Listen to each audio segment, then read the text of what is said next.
guys, we are back for another Dokkan battle video. Today we are going to go ahead and begin the domination, the utter decimation of the red zone with Gamma 1 and 2. So here today we are going to be sort of doing the red zone no item sweep with Gamma 1's team here in the Wicked Bloodline Ultimate Red Zone. Now, if you compare the difficulty of each stage, the Wicked Bloodline Red Zone is definitely the hardest by far, right? Like, most of the hardest fights in the game are in these Wicked Bloodline Red Zone stages, but the thing is that Dokkan this year has decided we're just going to drop a movie hero character every 5 seconds, right? And now, I remember last year, like, they had started to really step it up, seeming as movie bosses and movie hero characters at a certain point, and I was just kind of like, oh, okay, seems like they're sort of positioning the upcoming hero and villains of the movie next year to really, like, come into a good situation. Now, we could look at Beast Gohan and Orange Piccolo and say that that's 100% the case. These characters are going to show up and they're going to explode, and there's so many teams ready for them to just completely dominate on, right? But the Gammas, right, who at the start of the movie are the villains, but then, they're sort of good. Like, they're just sort of, like, on the wrong side, not realizing it right at the start, being controlled by the Red Ribbon Army. And we've just had continued DOKKANFEST this year, right? Kid Goku, Resurrection of Blues, LR Gods. Carnival Goku is not a DOKKANFEST character, but he's a DOKKANFEST level character, right? Like, you just look at the roster, the continued beasts that have just been added to it, and it's just like, we could pretty much just run Movie Heroes in every single run and win effortlessly. I do think Movie Heroes is the strongest team in the game now. I mean, it certainly helps when every single release is buffing the category, right? Not too long ago, Bond of Parent and Child was definitely the strongest category in the game, because, I mean, almost every single Vegeta and Trunks are on it, and then every single Goku and Gohan is on it. So it's like, yeah, the category is ridiculous. But several characters have been added to this category, Movie Heroes, that are not on Bond of Parent and Child. Gamma 1 and 2, this STR Piccolo, Android 8, right? Characters that we're going to be using in many of these runs.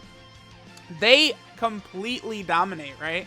Now, this Frieza fight typically is actually pretty tough. With a lot of other 200% teams, this is a hard fight. This Frieza, the main reason is because the second phase, Frieza can AoE, and depending upon your team, that Frieza can just do a lot of early damage to you, and it's very tough to avoid since it's an AoE, right? And then once you get to the AGL phase, he begins hitting moderately hard, but then he stacks attack. So it could become a situation where he could be very, very powerful, sort of like as he gets a bunch of super attacks in, because he stacks his attack, and then the full power Frieza, who is, one of the really big, nearly 1.5 million damage super attack bosses, he's able to just do insane amounts of damage. But it's like, we're coming in here with, like, this setup, and it's like, Frieza just can't really do anything, right? It's like, the gods, they can be caught, but it's like, they're going to put up a good showing, right? Their defense is going to be really good after they super attack, they have the dodge, and they can attack break, right? So it's like, it's difficult for them to be so, caught, right? Kid Goku certainly could get finished off, but, like, Gamma 1 would survive. Gamma 2 would die, but, like, Gamma 2 is going to be comfortable in sort of that slot 2, and he's just going to be very, very safe. Remember that I do think Gamma 1 is, I mean, for sure a top 5 unit in the game, so it's like, running these setups where we have 2 Gamma 1s really does just lead us to feel nearly invincible, right? Like, that was a terrible rotation right there. And it's just like, we just easily win, right? Like, this really isn't that bad. This team is just way too strong. The Gammas do too much damage. They have too much defense. They're supporting. The team is just really good.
Alright guys, now we're moving on to the next fight. This is against Final Form Cooler. Now, we talked a lot about Gamma 1's leader skill, right? Movie heroes, ridiculously powerful. The second part of his leader skill is Artificial Life Form. Now, you could look at LR Metal Cooler and think he's got no business being on the scene, blah, blah, blah, blah, blah. But LR Metal Cooler is one of the best units in the game for this fight specifically. And our team is gonna have no issues. This Cooler boss, this guy, opening turn, is actually the hardest hitting Red Zone boss, or harder than Cell Max, harder than any other Red Zone stage. This guy's the hardest hitter turn 1. Now, Android 8 can be fraudulent turn 1, right? Like, I think we do see him take some damage here. Not really too much you could do about that, right? If he doesn't start out with Kid Goku, he potentially could take a lot of damage early on in these fights. So it's like we kind of want to just be able to take care of this Cooler. Oh, we got a dodge. Nice. Okay. Yeah, I mean, remember, at this point, the way the difficult content is and stuff like that, many of my top tier characters I've just been giving full dodge. That Banner Unit Piccolo, Gamma 2 has full dodge. I have full dodge on Kid Goku as well. And it's like, you know, we just keep getting these dodges off on these enemy super attacks and we keep winning. So I keep doing it, right? Like, if I would give these characters these full dodge builds and it's like I'm constantly losing because the boss has a sliver of health and I'm just like dying repeatedly and it's like I'm never dodging, but like that's not what happens. Like I win a lot more than I lose, and a lot of these wins have got these dodges in them too, right? Like there's the one notable time against Cell Max where he had the tiniest sliver of health ever, but and it was I did win that fight. I posted that on Twitter. That was a win. And the only reason I'd gotten there is because one of these characters who people go, I'd never put dodge on him. I put full dodge and he dodges Cell Max super attack. So it does work really well. Now, here's where Metal Cooler, the thing about LR Metal Cooler, right? He can't, you know, at least the first time, he can't just get one shot, get caught, so to speak. If he dies, you're right back up. But the other thing that can happen is when we get to the second phase against the Int Final Form Cooler, he hits like a monster truck, but he does an unarmed super attack. So what this means is our characters like LR Metal Cooler and both Gamma 1s can actually block it. Now, LR Metal Cooler does take a lot of damage right there, but we live. And it's like, with this team full of the Gammas and stuff like that, we don't really have anything to worry about, right? Like, we're going to be completely fine. We'll be able to heal up enough HP back, and we'll still be able to dominate. And then, if LR Metal Cooler would happen to die, which is not going to happen. Like, the only time LR Metal Cooler would die in this fight would be against this phase. Like, I remember I had one turn where I had 3 Metal Coolers in rotation, and this guy killed me. That was funny, but outside of something like that, it's tough for LR Metal Cooler to even die again in that first phase. And then here we go, right? Like, we get here, Kid Goku's able to pop his active skill, and before you know it, Cooler's health just completely evaporates. We just have no difficulties, really. So, there we go. Gammas and their team, insane. Just very strong.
guys, now we're moving on to the next fight. This is Mecha Frieza and King Cold.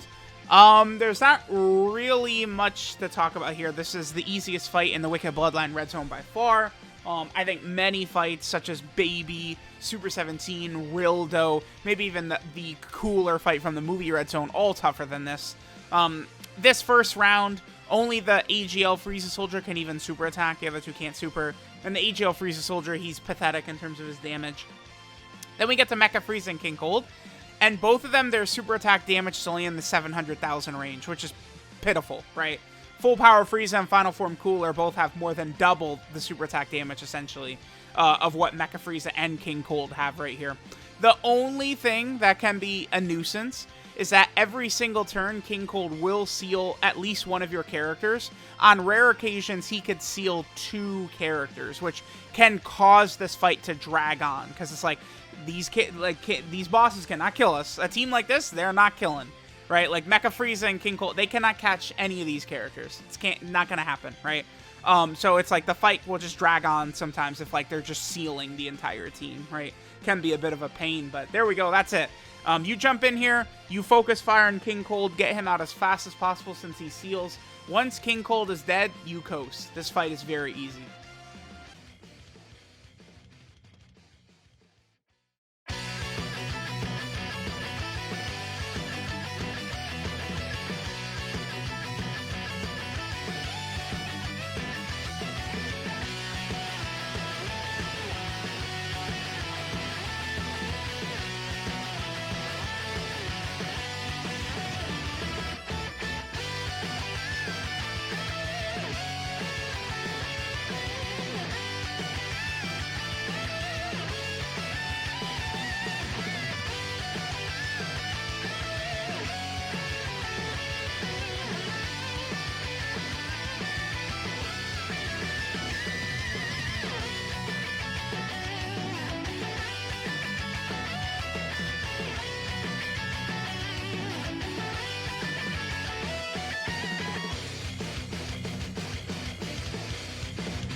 guys, now we're moving on to the AGL Metal Cooler fight. Now, Gamma 1, of course, is STR.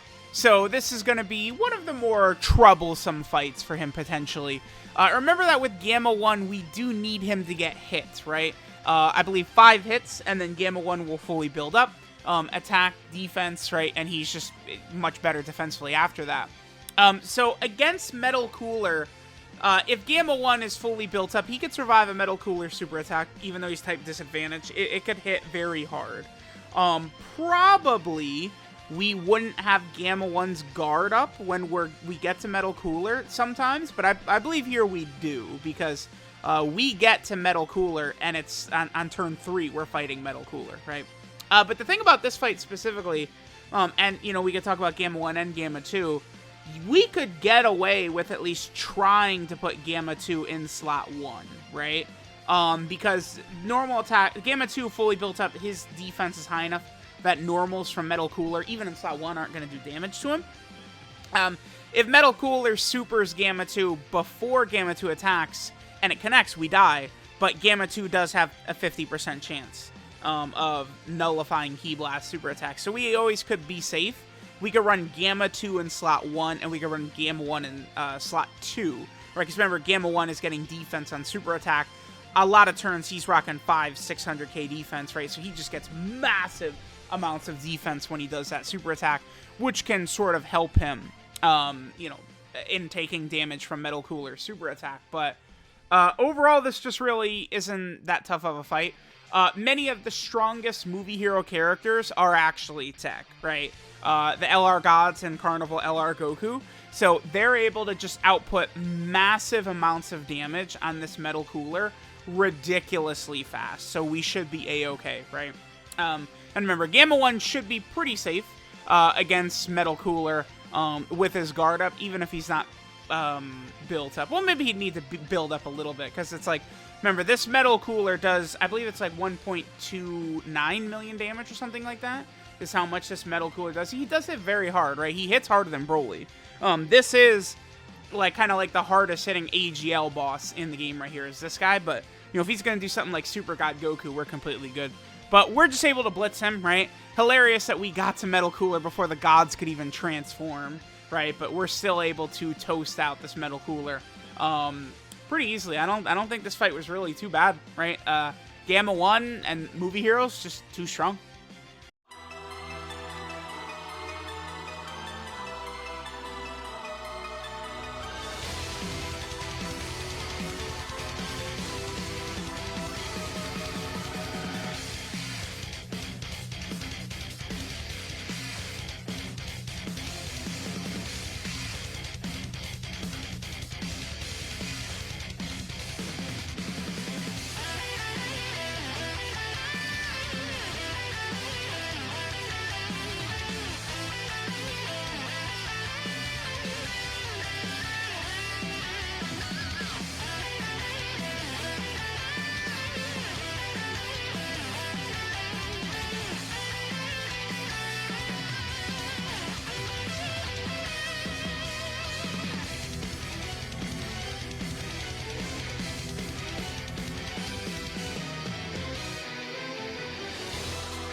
Alright guys, now we're moving on to the final fight. This is the Metal Cooler Core. This was my initial showcase for Gamma 1 here in the Metal Cooler Core fight. And it just really is crazy. I opened, right, just like, alright, let's do a showcase. Metal Cooler Core, right? Like Gamma 1, my first run in here was just no item effortlessly. It is crazy, because this fight is like, it does feel very unfair. There's many teams, like, you know, Raditz's team was a nightmare getting through this. LR Super Saiyan 4 Gogeta's team was a nightmare getting through this, right? Like, you know, I have beaten this with a lot of other 200% teams. Currently, I'm struggling to get through it with Pan's team. Pan, this is, like, the worst possible fight ever for Pan. But, like, this fight just crushes so many 200% teams. And then we can just come in here with the Gammas and just say, okay, whatever. Like, yeah, we just win easily. Like, who cares? Because what happens is, this opening fight against the Metal Cooler Army, no matter what you do, you're stuck here for 3 turns with the Metal Cooler Army, right? You cannot kill this boss. You can't make it through them, right? You just have to survive for 3 turns against them. They do oftentimes double super. They lower your defense on their they lower your defense on their super attack, which can just leave you very exposed going into the Metal Cooler Core, who, the thing with the Metal Cooler Core about how difficult that boss is, when he super attacks, he gets a monstrous power buff for the rest of the turn. So oftentimes you'll use these lesser 200% teams.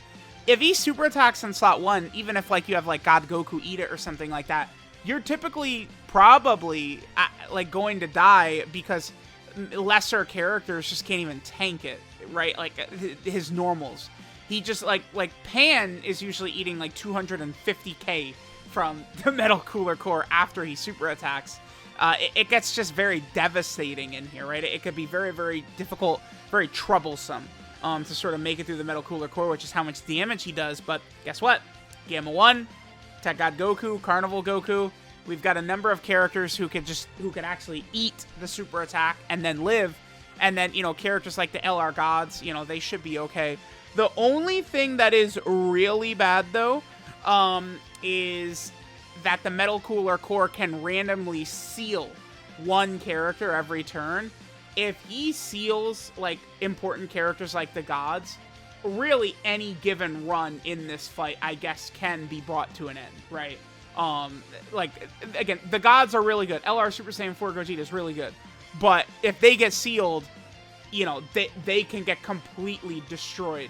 And there's just not really too much we could sort of do about that, right? So, let me know what you guys think about the Gamma 1 team just sort of destroying the Metal Cooler Core fight and the Wicked Bloodline Red Zone. I love the Gammas. I think they're so powerful. They're so much fun to use.